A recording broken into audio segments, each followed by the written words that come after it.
Click on subscribe to watch more videos like this.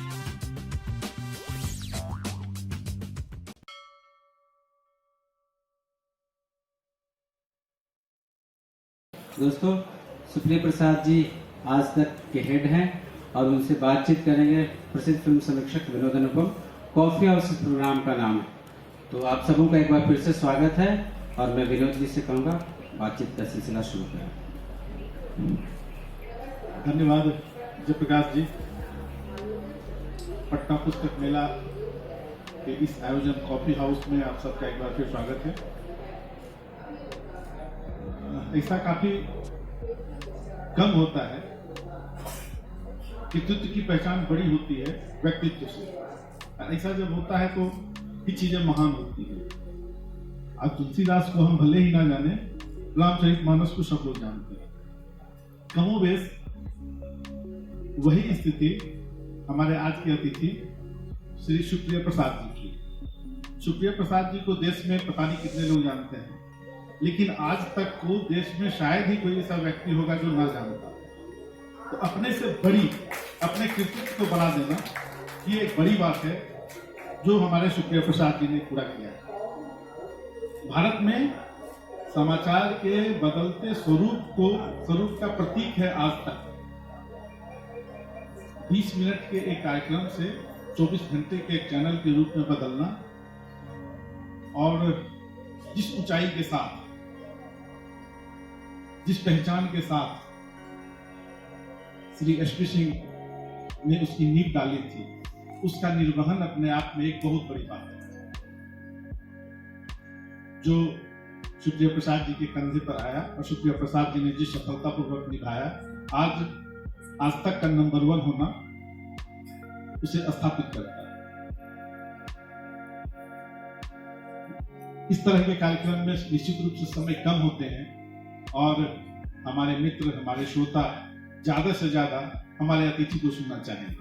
तो हम इनके सफर के बारे में बताएं, इनके बारे में बताएं तो बेहतर है कि इनकी यात्रा के बारे में।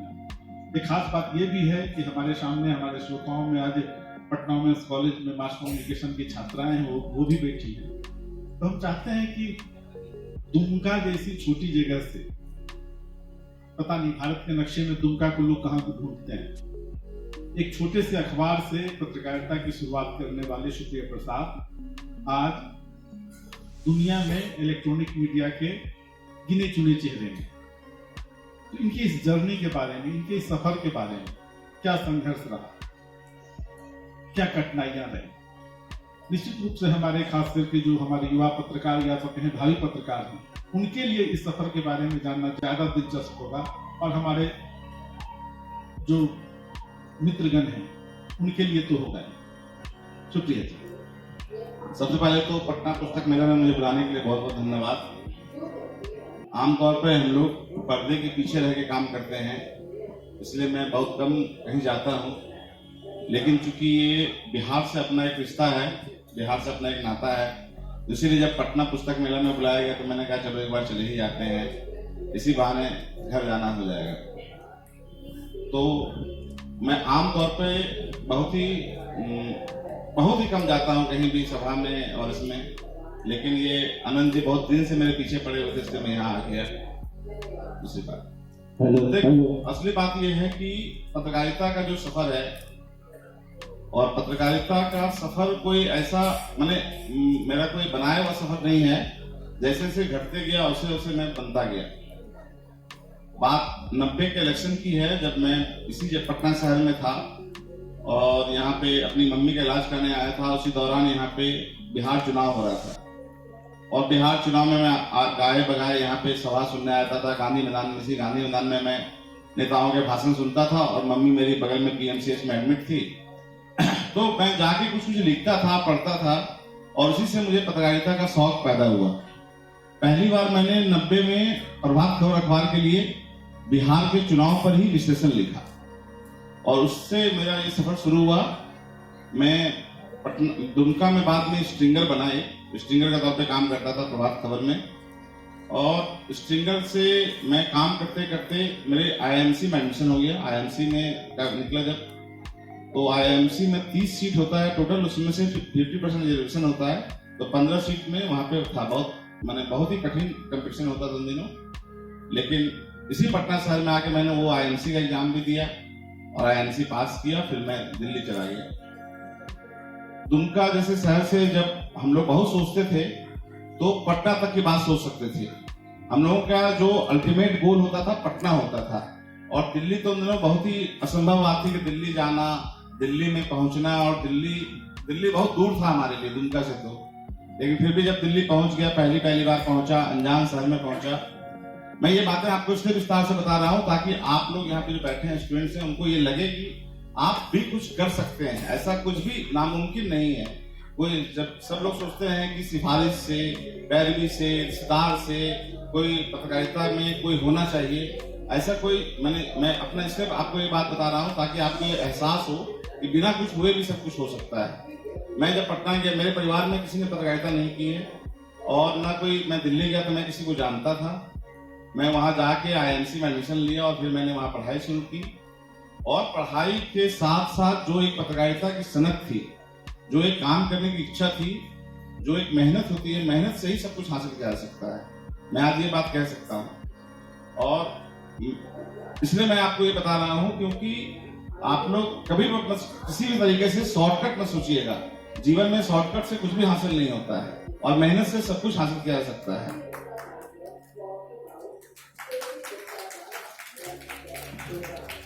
जब मैं आईएमसी में पढ़ता था तो उन दिनों इंटर्नशिप का प्रोविजन होता है, आप लोग भी इंटर्नशिप करते होंगे, और इंटर्नशिप के लिए सभी लोग एक अखबार में जाते थे, और उस समय टीवी का कुछ था नहीं, तो मैंने 2 जगह चुना था।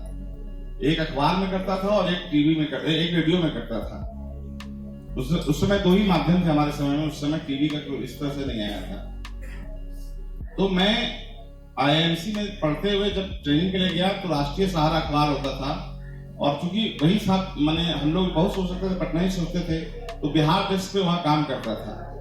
तो बिहार डेस्क का काम करके मैं 3 बजे जाता था राष्ट्रीय सहारा के दफ्तर में, और रात 12 बजे तक वहां पर ड्यूटी करता था, रात 12 बजे तक। और 12 बजे के बाद चूंकि वो ऐसी जगह थी जहां की इंटर्न को तो कोई गाड़ी देता नहीं है, ड्रॉपिंग की कोई सुविधा नहीं थी, तो 12 बजे रात तक मैं वहां काम करता था। फिर 2:30 बजे रात में जब बाकी लोग जाते थे छुट्टी होके, तो मैं उनके साथ गाड़ी पे जाता था, और वो मुझे घर नहीं छोड़ते थे, वो मुझे एक दिल्ली के दूसरे छोर पे एक बस अड्डे पे छोड़ देते थे, जहां 4 बजे सुबह मैं बस स्टॉप पे बैठता था, और वहां से मुझे 5 बजे सुबह बस मिलती थी, और मैं 6 बजे घर पहुंचता था उससे। और उसके बाद फिर मैं 9 बजे उठ जाता था और 10 बजे चला जाता था ऑल इंडिया रेडियो, और 10 से 2:10 पे आकाशवाणी से समाचार आता, सुनते होंगे आप लोग। 2:10 तक मैं वहां पे काम करता था, वो बुलेटिन दिखाता था, और फिर मैं वहां से नोएडा चला जाता था बस से। तो ये जो मैंने संघर्ष किया, ये जो मैंने मेहनत की, तो इसी का नतीजा है कि मैं आज यहाँ बैठा हूँ। इसीलिए मैं आप लोगों को हमेशा ये कहता हूँ कि आप लोग कभी भी इस तरह किसी शॉर्टकट में पड़िएगा। ये मत सोचिएगा कि ये कर लें, जल्दी से जल्दी एडिटर बन जाए, जल्दी से जल्दी एडिटर बन जाए, जल्दी से जल्दी हम रिपोर्टर बन जाए, टीवी पे आ जाए।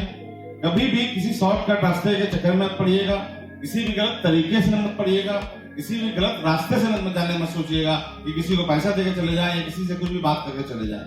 ये पत्रकारिता एक जुनून है, आप अपने काम के जुनून के बल पे ही कुछ कर सकते हैं। हमेशा इस बात को उद्देश्य बनाइए अपना। पत्रकारिता एक जुनून है, और संघर्ष से ही आप मंजिल पा सकते हैं। निश्चित रूप से आज सुप्रिया प्रसाद जी जहाँ से निकल करके जहाँ तक पहुँचे हैं, इनके संघर्ष के बारे में इन्होंने जो बताया, तो निश्चित रूप से थोड़ा स्तब्ध करता है। आपने एसपी सिंह जी के साथ आज तक की नींव रखने वाली टीम में आप रहे। एसपी सिंह हमारे, उनके नाम पर हम लोगों ने यहाँ पत्रकारिता का सम्मान भी हम लोग देते हैं। एसपी सिंह के साथ काम करने का क्या अनुभव रहा, और किस तरीके से आप जहाँ पर आज हैं उसमें कितनी उनकी भूमिका आप मानते हैं? हाँ, ये हमारा सौभाग्य रहा कि जब हमने दिल्ली में अपने करियर की शुरुआत की तो हमें एसपी सिंह जैसे संपादक मिले। एसपी में सबसे बड़ी खासियत थी कि वो एक, मैं जो बोला, जुनूनी पत्रकार थे। वो, उनके अंदर पत्रकारिता का गजब का जुनून था, और वो 50 अखबार पढ़ते थे रोज, और कम से कम 30-40 अखबार तो दिल्ली के पढ़ते थे और 30-40 रीजनल अखबार पढ़ते थे।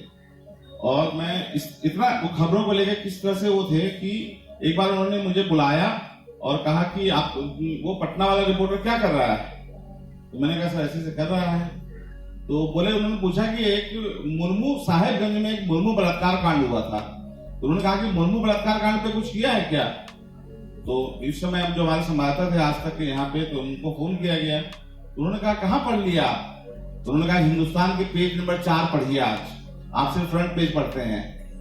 तो ये उनका जुनून था कि 50 अखबार का वो एक और सभी तरह के अखबार पढ़ते थे। तो उनसे जो हम लोगों को सीखने का मौका मिला, जो न्यूज के प्रति उनका ये था कि लगे रहते थे वो, तो उससे मैंने आपको शुरुआती दिनों में भी आपको इतने बड़े संपादक के साथ, और मैंने काफी करीब से काम किया उनके साथ, तो उन्होंने मुझे बहुत कुछ सिखाया।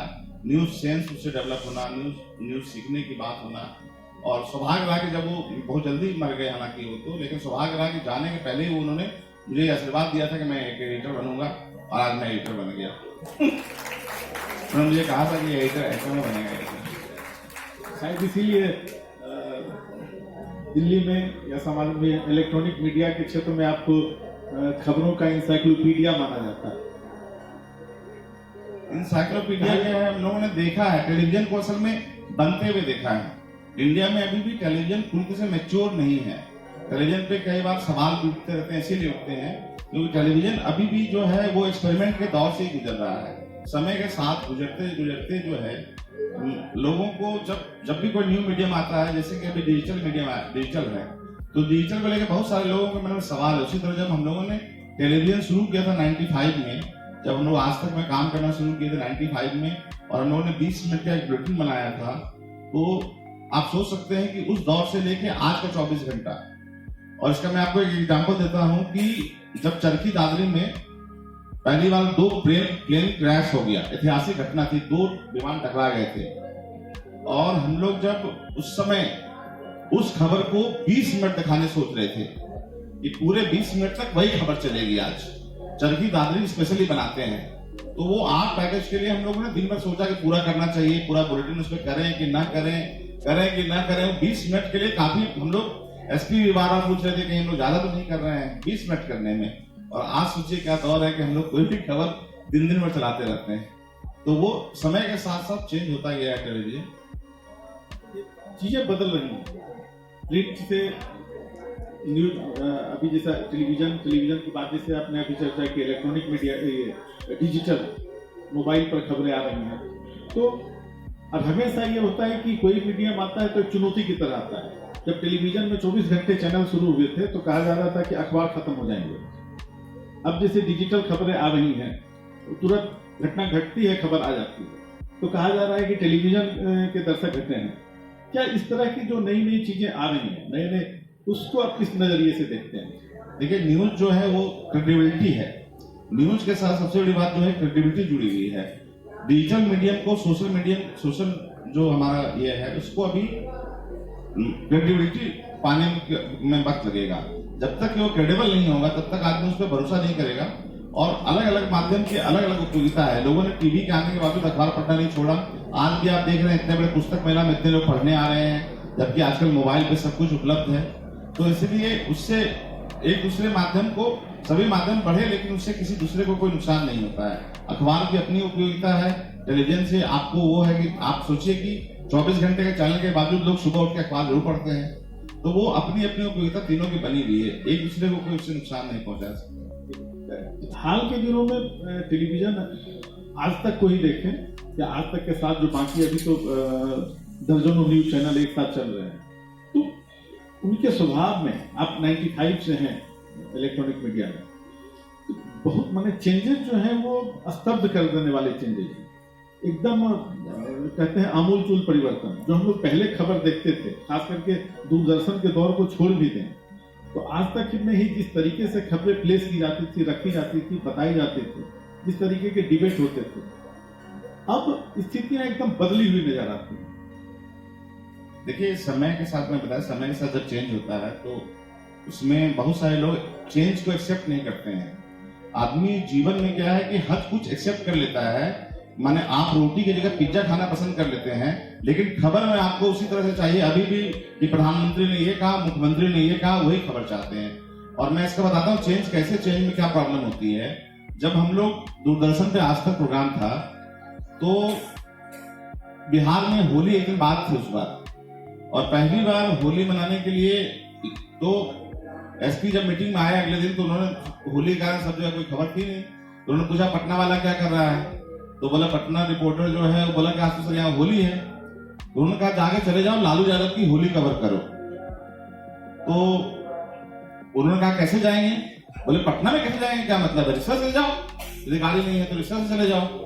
तो खैर वो गए कवर करने, और पहली बार देश ने लालू यादव का होली जो है आज तक पे देखा। लेकिन अब उसका प्रॉब्लम बताता हूँ, जब हम लोगों ने वो स्टोरी आई और लालू यादव पूरा ढोल वो तोड़ के जब झमाझम होली खेले, और जब डीडी को जब हमारा टेप दिया, जब उसमें हम लोगों ने बताया कि लालू यादव की होली स्टोरी है, तो डीडी ने ऑब्जेक्शन कर दिया।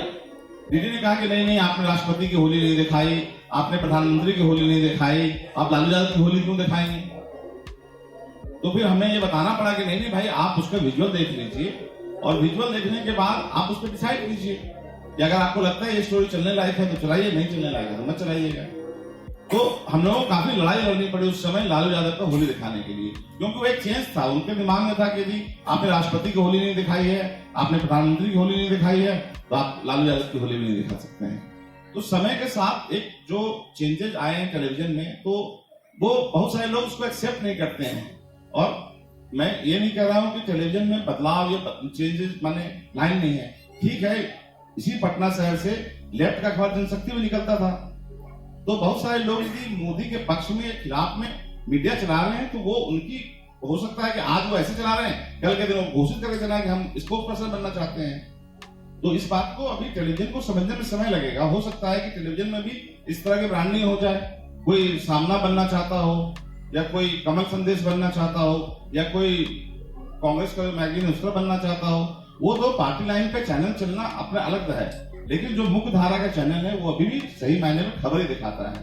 खबर का क्या है कि खबर में अब खबर के अंदाज में बदलाव आ गया है, खबर की सोच में बदलाव आ गया है। जैसे जैसे आदमी, जब टेलीविजन आया तो उस समय के सबसे बड़े हीरो थे लालू यादव। लोगों ने कहा कि लालू यादव को आप इतना क्यों दिखाते हैं, उस समय भी लोगों ने सवाल उठाए।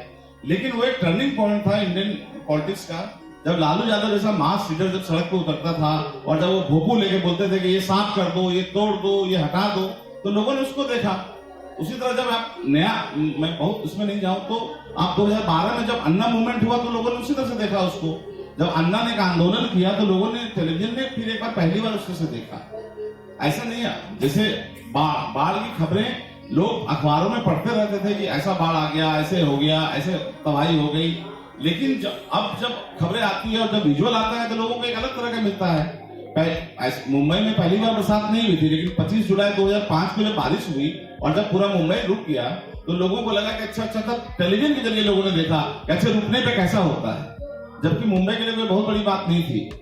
पटना में जो 75 में बाढ़ आया था, मुझे पता नहीं कि उस समय कितना कवर किया गया था, लेकिन इस बार जब छोटी सी घटना भी हुई तो लोगों ने उसको देखा, क्योंकि ये टेलीविजन का युग था।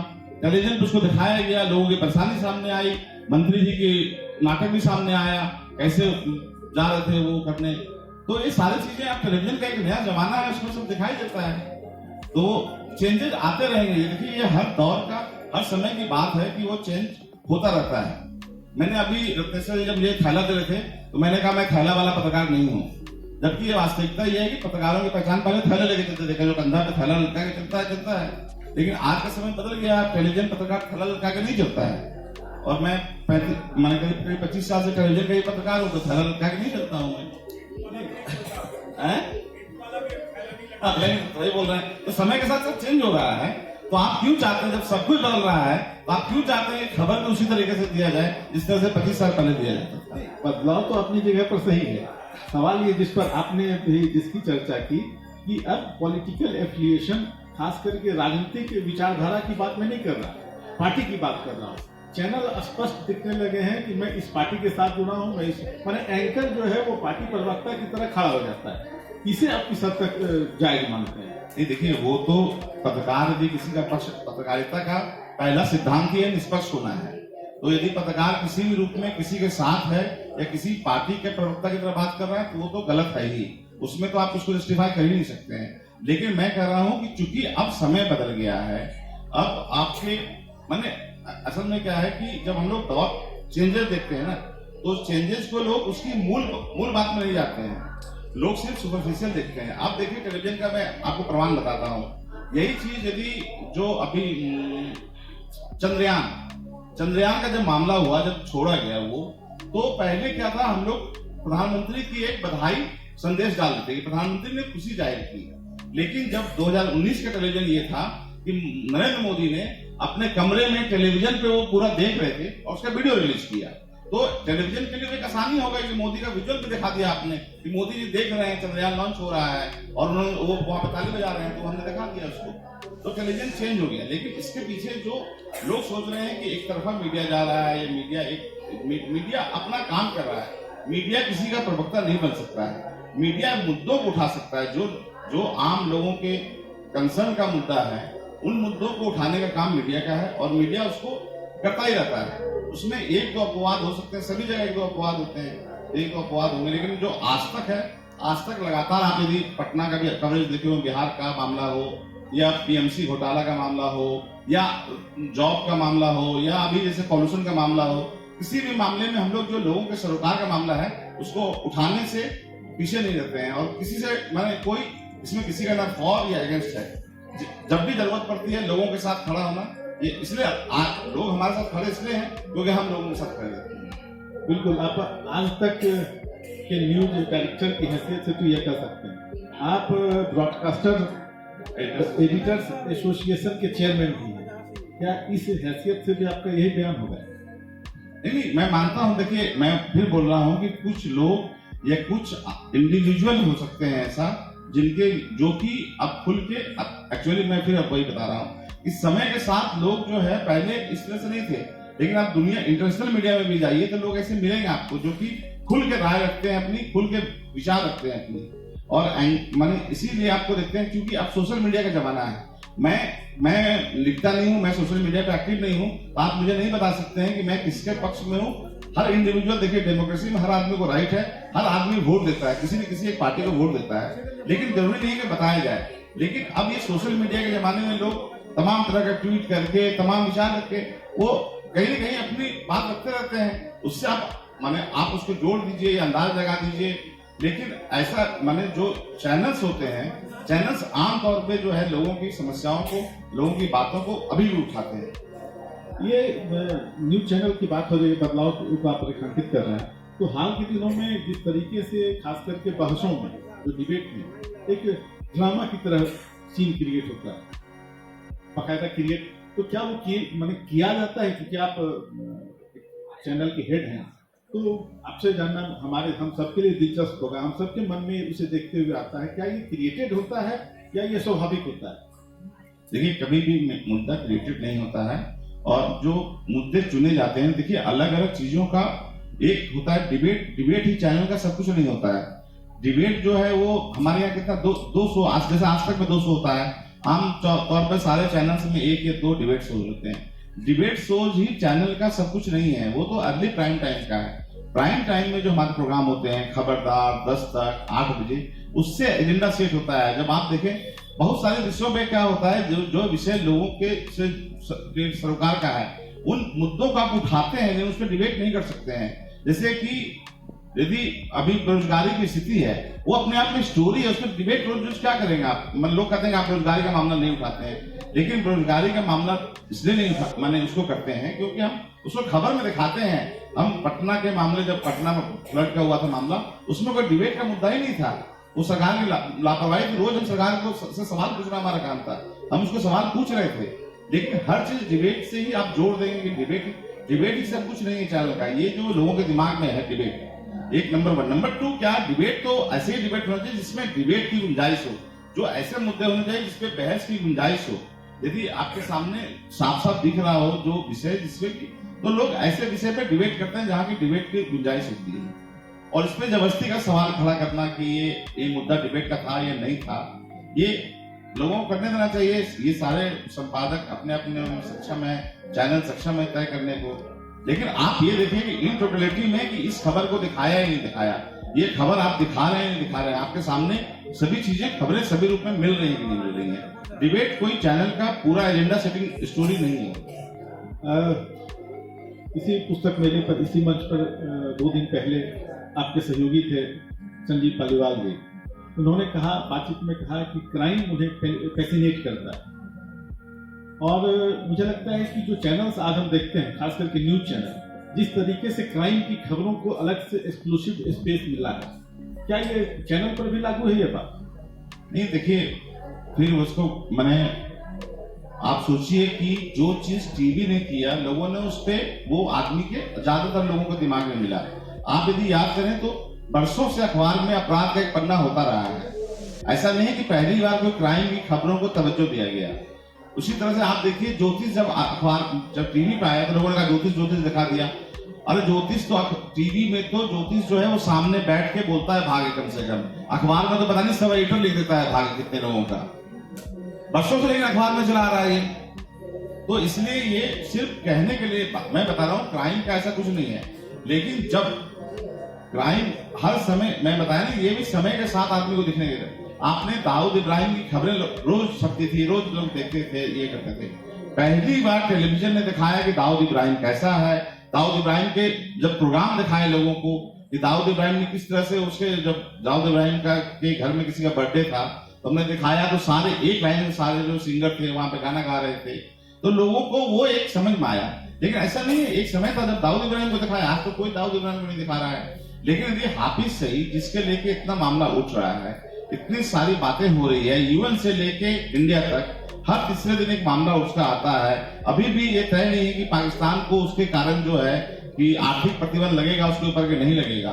जब वो ग्रे इस लिस्ट में है तो लोग उसके सवाल जानना चाहते हैं, क्या हो रहा है, नहीं हो रहा है। मैंने कहा ना, जब टेलीविजन में बहुत सारी चीज, जैसे बहुत सारे लोगों ने कहा कि सर्जिकल स्ट्राइक पहले भी हुआ है, लेकिन अब जब सर्जिकल स्ट्राइक हुआ, जब प्रधानमंत्री, आपके प्रधानमंत्री आगे बताते हैं कि हाँ ऐसा सर्जिकल स्ट्राइक हुआ, मैंने रात भर सर्जिकल स्ट्राइक देखा, जब सर्जिकल स्ट्राइक पे फिल्म बनती है तो लोगों को उसमें ज्यादा इंटरेस्ट आता है कि ऐसा सर्जिकल स्ट्राइक क्या होता है, कैसे होता है।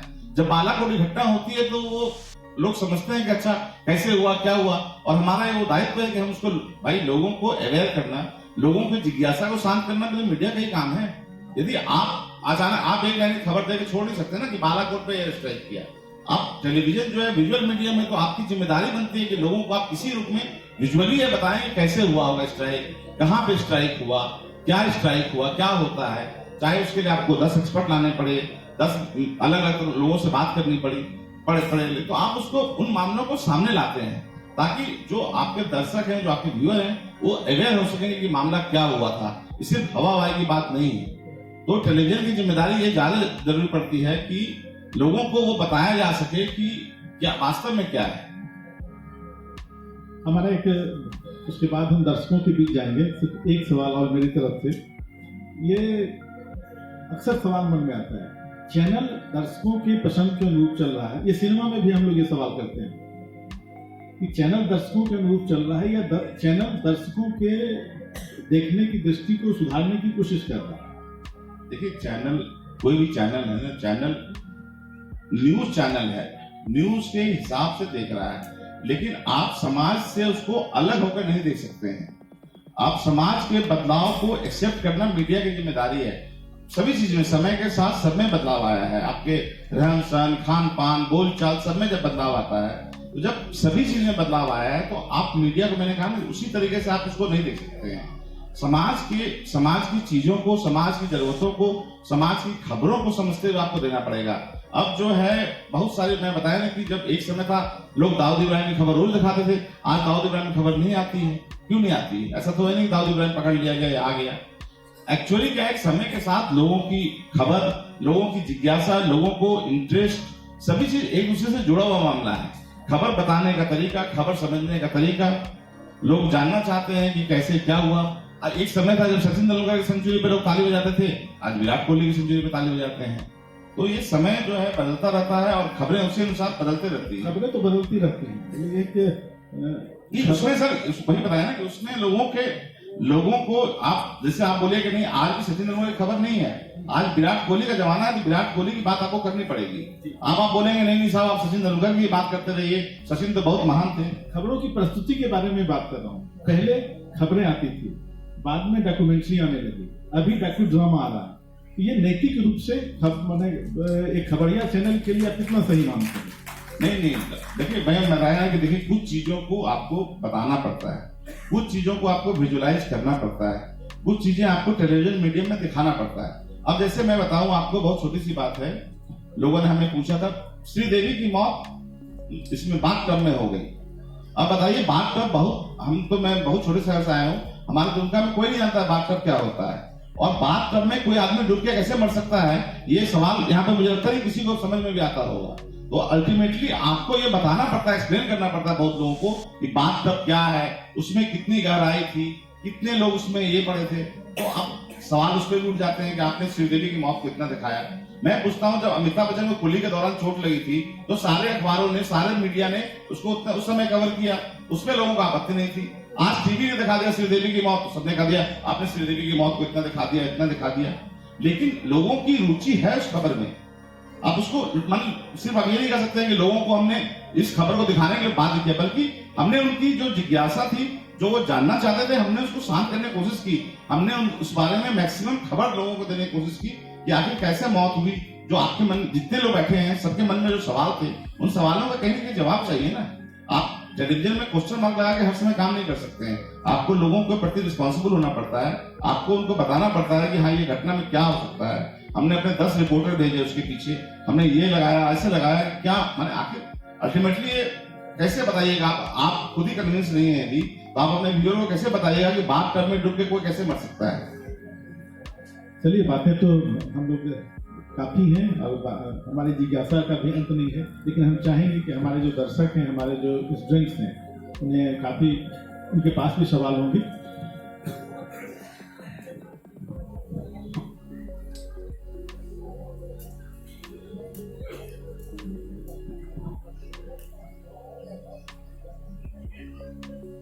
हम लोग यहाँ पे मास कम्युनिकेशन स्टूडेंट्स हैं, तो जो सबसे पहला सवाल है जो हम आपसे पूछना चाहेंगे वो ये है कि एज अ जर्नलिस्ट हमें क्या क्वालिटीज होनी चाहिए या हमें क्या वैल्यूज फॉलो करनी चाहिए, और आपने क्या वैल्यूज फॉलो की है अपनी लाइफ में? देखिए सबसे मैंने बताया जो एज ए स्टूडेंट होना चाहिए, जो आपने देखा होगा आप ही के कॉलेज के हमारे यहाँ श्वेता सिंह हैं जो यहीं से गई हैं, वो बहुत ही सक्सेसफुल जर्नलिस्ट है आज हमारे यहाँ। आप डेली कम से कम 4-5 अखबार पढ़ें, हिंदी इंग्लिश अखबार पढ़ें, खबरों को समझें। दूसरी बात जो आपके मन में होना चाहिए, आपके मन में सवाल खड़े करने की आदत होनी चाहिए, आपको सोचना चाहिए, आपको उससे क्वेश्चन निकालना चाहिए कि यदि ऐसा किया तो क्यों किया, इसका क्यों मतलब, उसमें क्यों फैक्टर हमेशा खोजते रहना चाहिए। आपको एज ए जर्नलिस्ट आपको सोचना चाहिए कि ये मामला क्यों हुआ, ये सबसे जरूरी सवाल है आपके लिए कि ये करें। और वही बात कि आपको मैंने कहा कि मेहनत और ईमानदारी से ही आगे बढ़ने के लिए सोचना चाहिए। कभी भी किसी भी रूप में किसी भी तरीके से आप शॉर्टकट मत सोचिए कि आज मैं यहाँ चले जाऊं कल मैं वहां पहुंच जाऊंगी, तो शॉर्टकट वाले लोग बहुत सक्सेसफुल नहीं होते, मेरा ऐसा मानना है।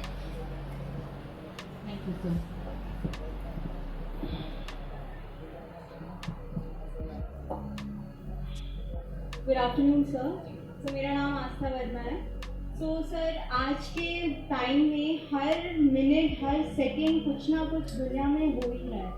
तो एक टाइम पर न्यूज़ रूम में बहुत सारी चीज़ें होती होंगी, बहुत सारे न्यूज़ आते होंगे, तो किसको ज़्यादा इम्पोर्टेंस देना है, किसको ज़्यादा मतलब शो करना है कि चैनल की ऑथेंटिसिटी बनी रहे, और क्या शो करे क्या शो नहीं करे, वो बाइफर्केशन कैसे होगा? ये तो हमारा काम है। यदि इसका कोई नियम होता तो फिर मेरी जरूरत ही नहीं पड़ती, फिर चैनल में संपादक ही होते। नहीं एक्चुअली सही बात है, खबरें बहुत सारी आते रहती हैं और एक सिस्टम होता है हमारे यहाँ खबरों का।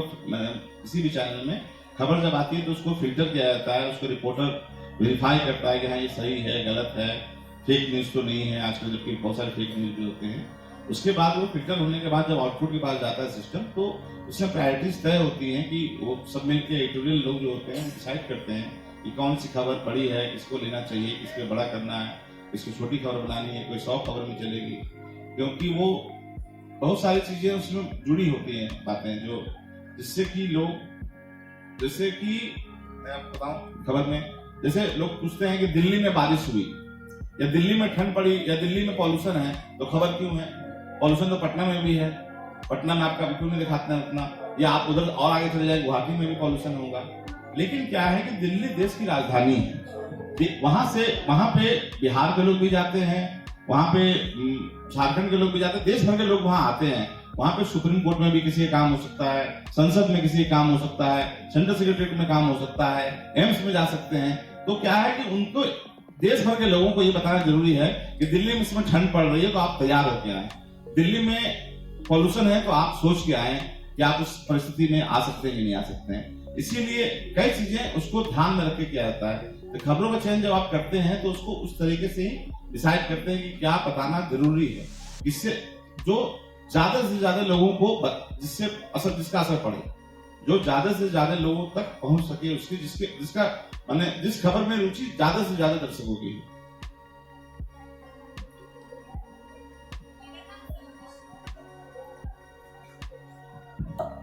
मेरा नाम सलोनी शिवा है। मेरा सवाल ये है कि बीजेपी कांग्रेस के इस दौर में जहां आधा से ज्यादा जनता बीजेपी के पक्ष में है, पर आपको जनता को भी लेकर चलना है, आपको एक तरफा भी नहीं होना। नहीं, आप गलत हैं। सिर्फ 38 से 40% लोगों ने वोट दिया बीजेपी को, 60% लोग उनके खिलाफ हैं।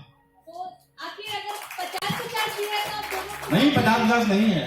दोनों का साथ लेकर कैसे चलते हैं? नहीं, हमें साथ लेकर चलने की जरूरत ही नहीं है। हमारा काम किसी को साथ लेकर चलना नहीं है, हमारा काम खबर दिखाना है। हम खबर दिखाते हैं, जो भी, चाहे वो छोटे लोग काम कर रहे हो या बड़े काम कर रहे हो, हम सब दोनों को खबर दिखाते हैं। ऐसा नहीं है कि यदि लेफ्ट पार्टी के एक भी एमपी नहीं है, लेफ्ट पार्टी कुछ कर रहे हैं उसको भी दिखाते हैं हम लोग, और बीजेपी करती है तो उसको भी दिखाते हैं, कांग्रेस करती है तो उसको भी दिखाते हैं। और सही बात समझ में आएगी नहीं आएगी, मैंने 40% क्यों कहा? बीजेपी को वोट मिले हैं लोकसभा चुनाव में 40% इस बार। सर मेरा सवाल है कि जो ये न्यूज चैनल होते हैं, ये जाने पहचाने चेहरे को क्यों अपना न्यूज के लिए इस्तेमाल करते हैं? ये न्यूज चैनल क्यों नहीं दिखाते हैं कि कितनी महिलाएं देश में एनीमिक हैं, कितनी प्रेगनेंसी के दौरान मर जाती हैं? इस तरह के न्यूज चैनल को प्राथमिकता क्यों नहीं दी जाती है? ये जाने पहचाने चेहरे मतलब जो नेता हैं या एक्टर हैं, जो भी जाने पहचाने, जो अक्सर न्यूज चैनलों पर देखते हैं, चाहे फिल्म में देखते हैं, कहीं पे भी, तो उन्हीं को हम न्यूज के लिए क्यों इस्तेमाल करते हैं ज़्यादा? सही बात पकड़े आप। देखिए, न्यूज चैनल में न्यूज है, वो न्यूज क्या होता है, न्यूज में आपकी सभी आदमी की रुचि होनी चाहिए। आप टोपी पहन के आए हैं, इसमें कितने लोगों की यहाँ रुचि है बताइए? और यही यदि नीतीश कुमार टोपी पहन के घूमने लगेंगे तो सब आदमी पूछेगा नीतीश की टोपी क्यों लगा लिए हैं? तो आखिर जिसमें लोगों की, मैं ऐसे मजाक में बोल रहा हूं आपको, लेकिन मैं बता रहा हूं कि लोगों के न्यूज तो कैरेक्टर पे ही होता है, न्यूज तो जो उसके बनाए गए हैं विषय पे। लेकिन ऐसा नहीं है कि आम लोगों की दिक्कत, जब आप पटना में भी बाढ़ आया था तो आम लोगों की आवाज उठाई गई ना, आम लोगों से बात किया गया ना, आम लोगों की दिक्कतों को दिखाया गया ना। जो आम लोग होते हैं वही टारगेट ऑडियंस होते हैं, हम उन्हीं के लिए काम करते हैं, चाहे प्रस्तुति का तरीका जो भी हो। लेकिन जो चैनल्स हैं वो आपके लिए हैं, आपकी आवाज ही है, चाहे कोई प्रिंट हो, अखबार हो, या टीवी हो, या डिजिटल सोशल मीडिया की बात नहीं कर सकते हम, लेकिन जो भी है वो आपकी आवाज है, आपके लिए ही हम काम करते हैं। आपको ज्यादा से ज्यादा सुख मिल पाए, आपको ज्यादा से ज्यादा सुविधाएं मिल पाए, आपके साथ क्या न्याय हो रहा है, क्या अन्याय हो रहा है, हम उसी के लिए काम करते हैं। हेलो सर, मेरा नाम सुनिधि है और मैंने अभी अपना मास्टर्स कंप्लीट किया है जर्नलिज्म में। तो मुझे एक सवाल पूछना था कि अभी हाल में राम मंदिर जन्मभूमि का ये वर्डिक्ट आया है, तो आपको ऐसा नहीं लगा कि हम जो भी न्यूज़पेपर पढ़े या फिर जो भी चैनल पढ़ रहे हैं वो आस्था चैनल में बदल चुका है रादर देन न्यूज़? और जो 1993 में जो बोला गया था मंदिर वहीं बनवाएंगे, तो शायद वही चीज़ अब सारे चैनल वाले भी दोहरा रहे, मंदिर वहीं बन गया, और ये शायद मीडिया एथिक्स के खिलाफ है, लॉ के खिलाफ है। देखिए, जब तक कि सुप्रीम कोर्ट का फैसला नहीं आया था तब तक किसी चैनल ने नहीं दिखाया इस तरह से। लेकिन जब सुप्रीम कोर्ट का फैसला आ गया, जब आप न्यूज में कहीं भी काम करते हैं तो आप नेक्स्ट लेवल की ओर जाते हैं। अब लोगों की जिज्ञासा किस बात में है कि मंदिर वहां पे कैसा बनेगा। अब चूंकि सुप्रीम कोर्ट ने कह दिया, जब तक सुप्रीम कोर्ट ने नहीं कहा था कोई ये नहीं कह सकता था, लेकिन जब सुप्रीम कोर्ट ने कह दिया तो अब जो है लोग इस पे चर्चा कर रहे हैं, आपस में लोग झगड़ा भी कर रहे हैं, लड़ रहे हैं, झगड़ रहे हैं, बहुत सारे साधु संतों में भी इससे मतभेद हो रहा है। तो अब जो है नेक्स्ट लेवल की बातचीत हो रही है, उसका प्रस्तुतिकरण हो रहा है कि मंदिर अब सबके दिमाग में क्या है, एक राम मंदिर है, कि वो राम मंदिर कैसा बनेगा। असली मुद्दा ये है कि राम मंदिर कैसा बनेगा। अब उस राम मंदिर में क्या है कि फिर उसी में बात आते हैं कि कहीं न कहीं आपको ये लगता हो, लेकिन टेलीविजन का काम एजुकेट करना भी है। तो जो ये राम कथा, ये राम के माध्यम से बताया जा रहा है, इसमें लोगों को, आपके बहुत सारे लोगों को पता भी नहीं होगा कि रामचरितमानस क्या है। अभी आपको पता होगा कि जब केबीसी में सोनाक्षी सिन्हा से पूछा गया था, जिनके 4 माने अब पता ही होगा, उनके पिताजी जो शत्रुघ्न सिन्हा जिनका नाम है, जो 4 भाई हैं, राम लक्ष्मण भरत शत्रुघ्न, जिनके भाई का नाम लव कुश है, जिनके घर का नाम रामायण है, और उनको नहीं पता था कि हनुमान जी ने वो किसके लाए थे वो जड़ी बूटी। तो ये जो सवाल था ये नहीं बता पाए। तो बहुत सारे लोगों को पता नहीं है क्या हुआ था, क्या है रामचरितमानस की कहानी, क्या है राम जी की कहानी, इसीलिए वो बताना भी एक तरह से दायित्व है। अब उसको कैसे बता रहे हैं, ये अलग अलग तरीके से लोग बता रहे हैं।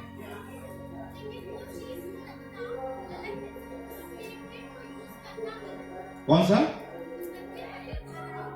नहीं, मंदिर वहीं बनाएंगे नहीं बोल रहा है, मंदिर वहीं बनेगा बोल रहे हैं। अंतर है दोनों में। मंदिर वहीं बनेगा ये सुप्रीम कोर्ट ने कहा है, मंदिर वहीं बनेगा सुप्रीम कोर्ट ने कह दिया। राम विराजमान वहां पे है ये कहा, तो ये जो है वो उस पर पक्ष पे बात लोग कर रहे हैं। माने आपसे जैसे आपसे कोई बात होता तो यही कहेंगे ना कि क्या हुआ, सुप्रीम कोर्ट का फैसला क्या हुआ, बोला भाई वही मंदिर वहीं बनेगा, आपसे यही बोलेंगे ना कि सुप्रीम कोर्ट का फैसला क्या हुआ। तो वो बातचीत कहने का तरीका है, कोई आप हो सकता है तो स्लोगन से मिलता हो, लेकिन ऐसा नहीं। स्लोगन आपसे बातचीत पे बहुत सारी धुंध व्यक्तिगत रूप से मेरी भी साफ हुई। मुझे लगता है कि हमारे जो ऑडियंस है, हमारे जो दर्शक हैं, उनकी भी, क्योंकि आप जहाँ पर हैं और जिस हैसियत से आप बात कर रहे होते हैं, तो हम लोग मानते हैं कि वो अथॉरिटी बात कर रही है। अब बस अंतिम में एक सवाल, और सवाल नहीं मतलब आपने न्यूज चैनल को एक इवेंट कह सकते हैं के रूप में जनता के साथ जोड़ने की नई कोशिश की, जैसे साहित्य आज तक हुआ नहीं, या पंचायत हुआ, या फिर अब पहले हम लोग सिर्फ दर्शक होते थे, अब न्यूज चैनल में पार्टिसिपेट होने लगे। एक्चुअली क्या था कि पहले लोगों को जो है सारे इंटेलेक्चुअल राइट जो है ना वो इंग्लिश के पास था। पहले इंग्लिश में कॉन्क्लेव हुआ करते थे, हिंदी में कुछ नहीं होता था। तो हमें लगा कि एज ए लीडर चैनल, जो मास चैनल है, देश का सबसे बड़ा चैनल है, जो दुनिया का यूट्यूब पे सबसे बड़ा चैनल है, उसको कुछ ना कुछ करना चाहिए। तो हमने इसके बाद एजेंडा आज तक की शुरुआत की। पहली बार टेलीविजन में ये हुआ कि एजेंडा आज तक जो है उसी की देन है। उसके बाद धीरे धीरे हमें लगा कि कुछ जब हम हिंदी की इतनी मैंने हमारे व्यूअर इतने हैं, हमें इतने दर्शक प्यार देते हैं, हर साल हम नंबर 1 बने रहते हैं उस हिसाब से, तो हमें दर्शकों के लिए भी कुछ करना चाहिए, और हिंदी के लिए खासतौर पर साहित्य के लिए कुछ करना चाहिए। तो उसको करते करते हमने साहित्य आज तक शुरू किया है, और जिसमें साहित्य आज तक में अब जो है वहाँ पे अभी बिहार में हुआ था, वहाँ भी इसी तरह का बड़ा आयोजन हुआ, काफी लोग आए वहाँ पे। तो हमें वो एक हम रिटर्न गिफ्ट देते हैं अपने व्यूअर को कि आप साहित्य आज तक में आइए। बहुत बहुत धन्यवाद सुप्रिया प्रसाद जी। मुझे लगता है कि हमें फिर मौका मिलेगा आपसे बातचीत करने का। धन्यवाद।